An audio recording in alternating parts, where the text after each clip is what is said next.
Welcome in to another episode of the Barnes on Bama podcast. I'm your host, Owen Barnes, and we have a lot to discuss.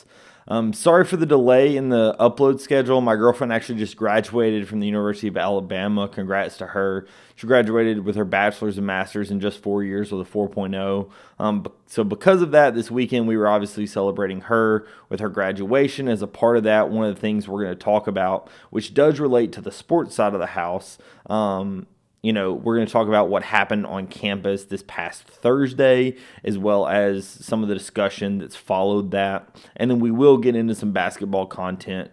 Just a heads up, probably the next episode later this week, I'm planning to record probably on Friday. Thursday or Friday, and that video will be about football. So anybody that's interested in the football content, there will be some more about that. Just want to keep y'all in the loop, but we do have a couple of more basketball things that have come up here recently. So as I teased it, one of the things I want to talk about, and, this is not a political show, and it does not intend to be, and it will not be one. This is a sports-oriented show. But, I am going to talk about something a bit political that happened on campus at the University of Alabama this weekend. So for those of you that may be unaware, on Thursday evening, Donald Trump, sitting president of the United States, gave the commencement address to the University of Alabama. In that, he obviously made some notes about the Alabama basketball program and Crimson Chaos making their first Final Four last year, as well as making the Elite Eight this year. He talked about the success of the football team, as well as many other athletic achievements of the players and athletes on campus. But additionally, as a part of that, because he was on campus, the person that brought him out to speak was actually Nick Saban, right? There was a lot of jokes that, me and my girlfriend and some other people I know that were making about, think about who you have to be to have a speech on the University of Alabama campus and Nick Saban not be the keynote. It was pretty funny. We were kind of talking about it. But nevertheless, right, Nick Saban gives a little bit of the commencement address before him. He actually had a very funny story that if you have not seen, I would absolutely recommend. I have actually heard it before, but it was an incredible story that was about how Nick Saban, and when they had the national championship in 2017, they visited the White House and got to go into the Oval Office, and Donald Trump was asked about the red button on his desk. There was jokes around, does that launch all the nukes? And turns out that button just fetches him a Diet Coke. So there were some jokes around that were very funny. But, Nick Saban obviously gave some really, really good words of wisdom. Do what you want others. Don't ask of others what you wouldn't ask of yourself. Be the best street sweeper in the world. Some of the Sabanisms that if you have heard him speak or if you've, read some of the things he's written over the years, definitely some things that hit home and definitely I've heard before, but obviously very, very good to hear them. Really cool to see them in person. But another thing that kind of came out of that is immediately following that, you started to see some discourse by the national media and not just the sports media, but some of the political landscape media talking about how Saban and Trump had some discussions around the potential NIL landscape. Now, this is more of just a discussion, right? I am curious on what people's thoughts on this are. Obviously, this is a pretty divisive topic when you're talking about the sitting president of the United States and Nick Saban, obviously one of the largest factors in college athletics, one of the faces on ESPN currently. But, people are very, very aware of what Saban's views on the NIL landscape are. He's more than happy for the players to get paid, but he's kind of the mindset, does it make sense that the players are getting not just what their name, image, and likeness is worth, right? When you look at how this was actually built, this was built on guys like Javon Quinterly or guys like Destroying, where they had obviously large platforms and they were unable to capitalize on that because the NCAA's policies and the way that they had pre-NIL set up. The NIL obviously allows them to be able to make money, but it has turned into, you're worth what somebody's willing to pay you. And if there's a Lamborghini dealership in Austin, Texas that's willing to pay you $1 million, and that's what you're worth, right? That is not what the original mindset behind NIL was, but that's what it's turned into. Obviously, that's Saban's viewpoint. That's part of my viewpoint. I don't know that we have the exact same views, but I am very curious on everyone's thoughts around this, right? This is a topic that's obviously very hotly discussed when you look at college basketball, college football. This is something that's been discussed a lot. And again, there's a lot of rumblings that maybe Donald Trump and the current administration administration may step into this. There's a little uncertainty as to what that would look like. Would Nick Saban potentially be helping as a co-author of that if there was some type of executive order or legislation to be introduced? Obviously, there's also the House settlement that's going down as it relates to the ability for rev sharing, right? So there's a lot of things at play. This is not a single-use topic, but there is some discussion as it relates to that, and I thought that was just pretty important. Then it does sound like that was some discussion that was had when Nick Saban and Donald Trump were in the same room together. Obviously, Nick Saban having the president's ear and having to say, hey, this is what I view as the most important thing going on in the space in which I work. Nick Saban obviously caring about the athletes, caring about the players.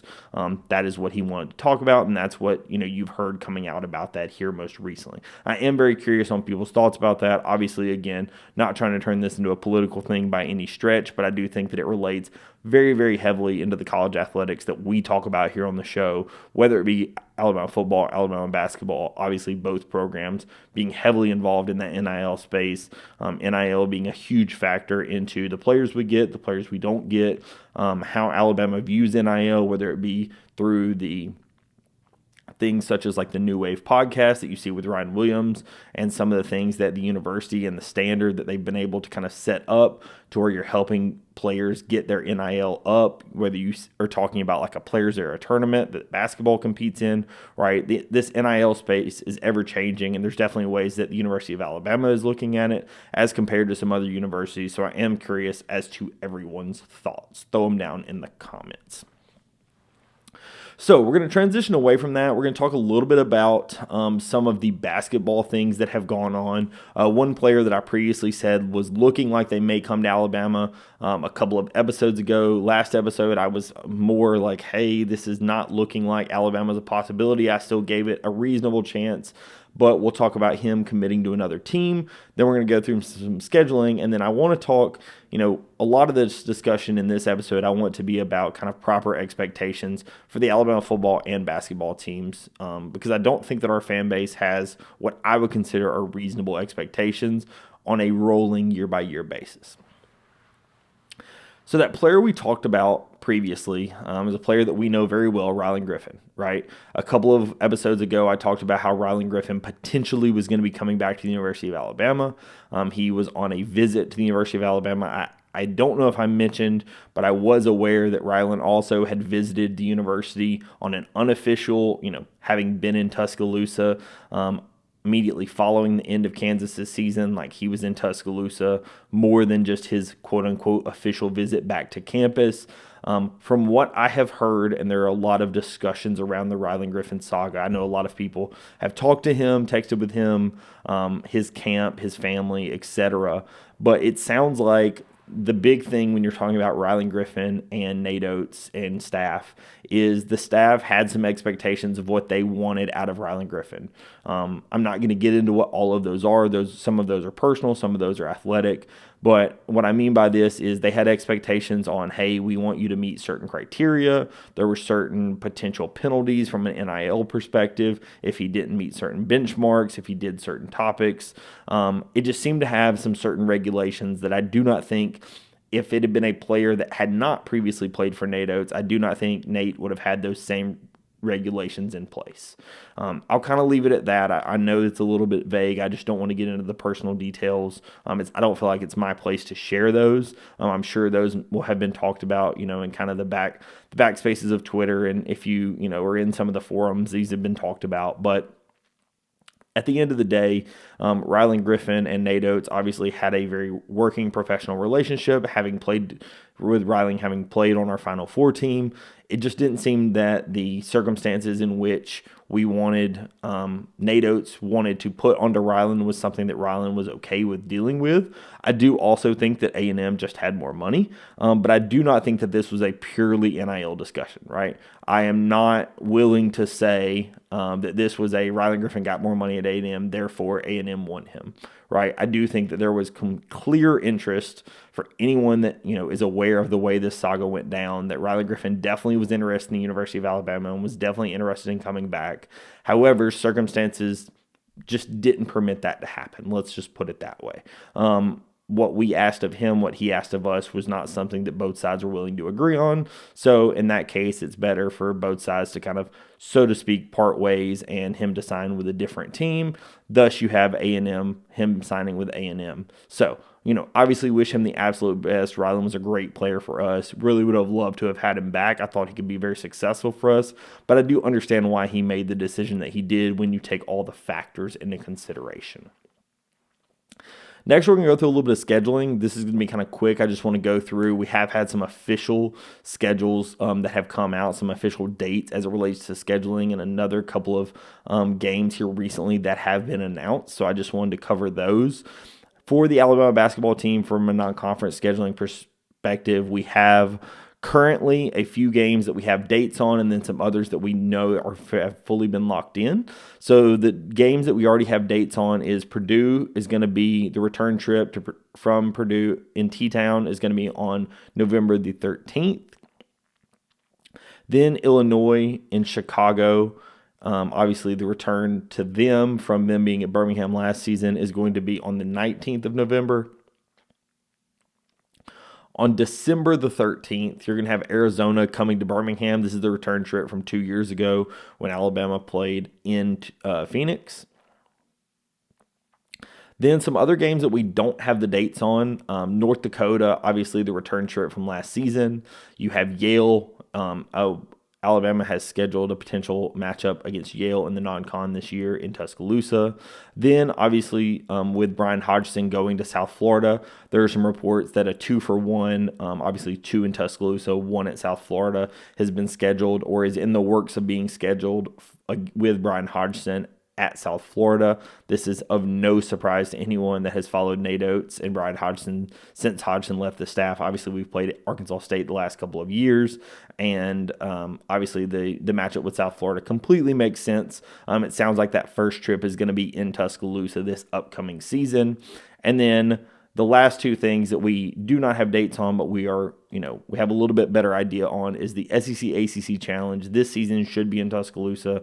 Obviously, with this last season, we were in North Carolina, at North Carolina. And then our Players Era tournament should be Thanksgiving week again. Obviously, the MTE that Alabama is scheduled to be in for this season, we will be a member of that. Obviously, the field has expanded from the 18 field this last season. I'm not even sure what it's up to now, but will be a very large field for the Players Era Tournament MTE that is going to go for the NIL. So that is something that Alabama will be competing in this upcoming season as well. So finally, we're going to shift topics, and this is what, like I said, I want to have a decent discussion on, and I'm going to leave it open to anyone to comment down in the bottom, right? I think this is a discussion that I feel pretty passionately about, and this is partially spurred behind some discussions we've had in the Discord over the past, few years, honestly, as well as on Twitter over the past couple of years in the spaces with Christian and Crimson Crossover and all of those guys, as well as some comments that happened in my YouTube over the past few weeks. And that discussion is around what the expectations were for last season's team for Alabama basketball and what they should be moving forward, right? When we do these podcasts and we do these spaces with Crimson Crossover, you see the spaces with Crimson Crossover, and oftentimes preseason we will get on a space with Christian and Nate Oatsburner and all the guys, and we'll talk, and there will be a discussion around what are the expectations for this year's team. And the reasonable expectations for any team, in our opinion, and in my opinion, should be a double bye in the SEC tournament, which means your top 4 in the SEC competing for a regular season title. So double bye in the SEC tournament, which would mean competing in the regular season, as well as a minimum second weekend in March Madness, right? The reason we say second weekend, and the reason I think second weekend is the reasonable expectation, right? This is not what you would say, hey, this is the goal, but it's the expectation, is because the tournament is a one-and-done tournament, right? One loss and it's over. So because of that, you never know what's going to happen, right? Obviously, you could have a situation like this last season where Alabama runs into Duke, Duke had an incredible game. You have a number 1 draft pick. You have 2 other top 10 picks. You have a very, very good Duke team. Alabama is a 2 seed. We made the Elite Eight, right? Some fans look at that as a non-successful season. I think part of that is because the national media talked about us being a national title contender all offseason. We were a top 5 ranked team in the preseason. But when you look at it, Alabama was a 2 seed.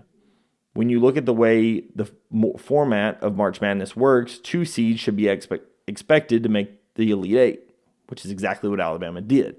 Right? So Alabama did exactly what their seeds said they should do. Right? And what their seeds said they should do is something that Alabama had done just one time in its entire program history prior to Nate Oates coming on campus. You made Elite Eights in back-to-back seasons, in fact, right? The only other Elite Eight Alabama had in the entire history of Alabama basketball was in 2004. So the fact that you made it in 2024 and 2025 is obviously a very successful thing for your program. So that's why when I look at reasonable expectations, right?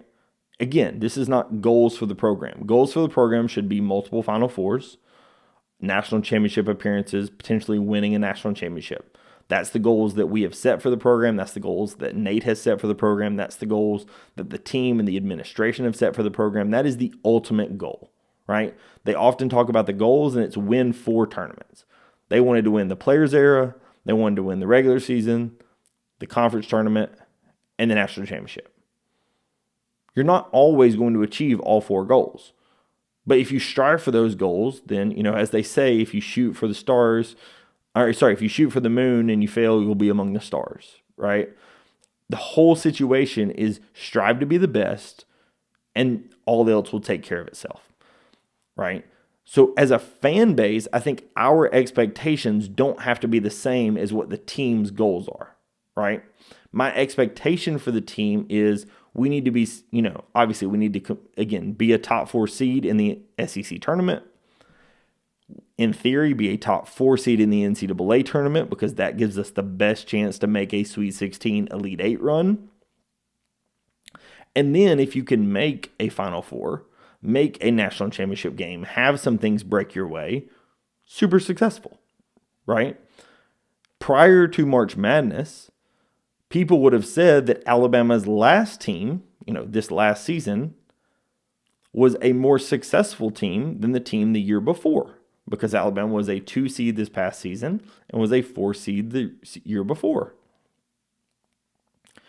However, since we won 1 extra game, making it to the Final Four instead of the Elite Eight, there's many fans on YouTube, on podcast apps, on Twitter, on Discord, that are often very upset with what the team achieved. Now, can you say, hey, I'm a little upset because I thought we could achieve X? Sure, I think it's a completely reasonable thing to say. But if you say that Nate Oates has lost it and is no longer successful and doesn't know how to recruit, and any other thing that I have read or seen over the past few weeks, few months, few years, that, in my opinion, is completely unrealistic. The expectation needs to be success and needs to be achieving at the highest level. I 100% agree. The amount that the boosters, the university, and everyone is putting into this program is to achieve at the highest level. But if you do not think that achieving a top 2 seed and making an Elite 8 is achieving at near the highest level, then you just don't have realistic expectations of what college basketball is. Right? That's what causes your Indianas of the world to be down for as long as they were. That's what causes a team like Calipari to leave leave Kentucky for Arkansas, because Calipari was braced with the expectations of he won a title in 2014 and had not been back recently to the Final Four, and Kentucky fans were furious. Now, did they potentially have a right to be furious because of how poorly he had done in some of the regular seasons and such? Sure. But what has Nate Oates done in the regular season but be a top 4 seed in the SEC tournament? Compete for a conference title. What has Nate Oates done in the March Madness tournament but make Sweet 16s and Elite 8s and Final Fours? He's done nothing to tell me that he has dropped off. He's done nothing to tell me that he can no longer recruit. He's done nothing to tell me that he doesn't have the ability to get back to where we were last season, where we were the season before. So if that's the case, I cannot look at last season as a failure. You had 2 injuries. Those injuries, obviously, in my opinion, played a fairly large role in some of the impact. Now, when you look at the injuries, you could even consider it 3 injuries. Darion Reed being out a huge portion of the season. Latrell Wrightsell being out a huge portion of the season. Houston Millette being out a portion of the season. Millette's a little different because he was looking to redshirt prior to the other 2 injuries, but still, you were missing 3 guys, 2 if you want to be particular. And I think that plays a huge impact because when you built the team, there was the expectation those guys were going to be available. So if you tell me, hey, you have 2 guys, one of which was a for sure starter in Latrell Wrightsell, most people, such as myself, looked at Darion Reed as a starter in the later half of the season. We thought Chris Youngblood would start at the beginning, obviously not knowing about the surgery. And then Darion Reed would start later on in the season. So if you had the expectation similar to me, we were missing 2 starters, at minimum 1. If you tell me I'm missing 1, maybe 2 starters, and I'm still making the Elite 8, it sounds like a pretty successful season to me, right? I mean, we had Avery Johnson just a couple of years ago, and I was watching Selection Sunday trying to see if we were going to make March Madness, only to realize we were a number 1 seed in the NIT, followed up by a loss to Norfolk State. Obviously, expectations change, right? I'm not saying we have to go back to the Avery Johnson expectations. That's not at all what I said. In fact, quite the opposite, right? The expectations of a Sweet 16 is nothing I would have ever put on Avery Johnson because he had never proven he could get there. But with Nate Oates, I think that's a reasonable expectation. But when you're looking at the March Madness tournament, I don't think it's a reasonable expectation to say not only do you have to make the March Madness tournament, and not only do you have to win at least 2 games, you have to win 4 games and make the Final Four to even be kind of considered okay. That's just not realistic. It just isn't. And so that's why I look at the expectations and how I have it set. This is what my current expectations are. I think this trickles over into the football program. When you're talking about the football program, a lot of people look at what Nick Saban was able to accomplish. And there's a reason why he was a first ballot Hall of Famer. Nick Saban got inducted into the College Football Hall of Fame like a year to the day after he retired. It was because Nick Saban was the greatest coach and is the greatest coach in college football history. He has 7 national titles for a reason in one of the toughest eras of college football. This is a situation where Nick Sabans do not grow on trees. In fact, every team in the SEC had fired multiple head coaches looking for their Nick Saban. So because of that, your expectation cannot be your coach is not successful if they didn't do what Saban did. Because if that is the expectation in which you're considering your coach successful, no coach will ever meet up to that expectation. So again, whether you're looking at a football coach, whether you're looking at a basketball coach, I think setting proper expectations, and again, they can be very high expectations. For DeBoer this season, I think the expectation at a bare minimum has to be a playoff. Right? I think that's a reasonable expectation for what he's being paid, for what the roster continuity has, for the fact that he's now got his offensive coordinator back. With everything set in stone, I think that the expectation needs to be a playoff for DeBoer.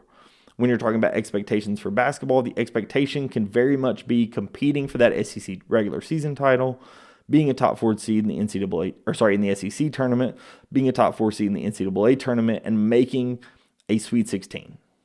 Right? Making that second weekend. Those are very reasonable expectations for those 2 programs.